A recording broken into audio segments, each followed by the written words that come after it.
Guys, pila na tayo sa immigration. Tingnan nyo naman. It's hustle and bustle.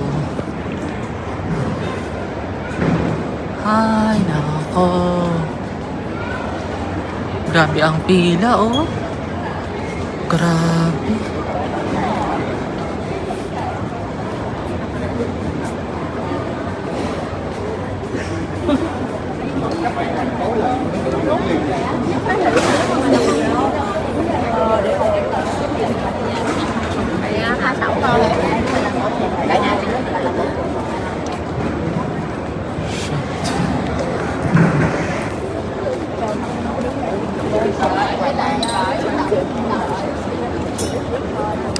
Guys, grabe ang immigration dito sa Ho Chi Minh. Kaya ang daming nakapila pa dyan. Kaloka. Parang hindi nababawasan ng pila. Kaya kailangan maaga talaga kayo dito, guys. Kailangan mga 3 hours before your flight. Or ako nga, 5 hours before my flight. Nandito na ako. Diba? Kasi you never knew. Baka ma-stuck na lang kayo. Naman ko ba dapat digital na dito? Sa Hong Kong kasi nung nag-Hong Kong ako, digital na yung immigration nila.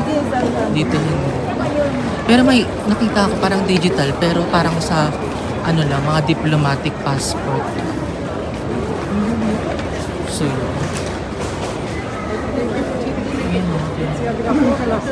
kailangan matalino ka dito. Itong dalawang foreigner na to. Sumingit me. Diba? Pwede ka namang sumingit pero you don't have integrity. Imagine a lot of people falling in line and then you're gonna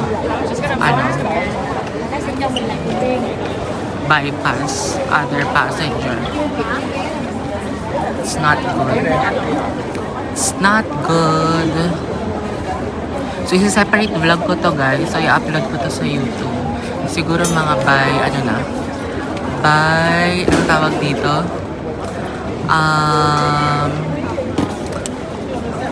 By January, hindi ko alam, not sure.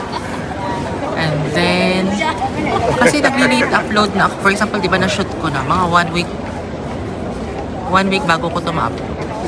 Depende. Kasi baka hanapin niyo ako dito. Charot. So yun guys, kailangan maaga kayo talaga. Ito lang yung airport na pangalawang airport ko na na-experience na ganito kahaba ang pila. Ang daming guys. Pa-snake na yung pila, hindi siya diretso. Ayun yung pinaka-diretso pa. Diba?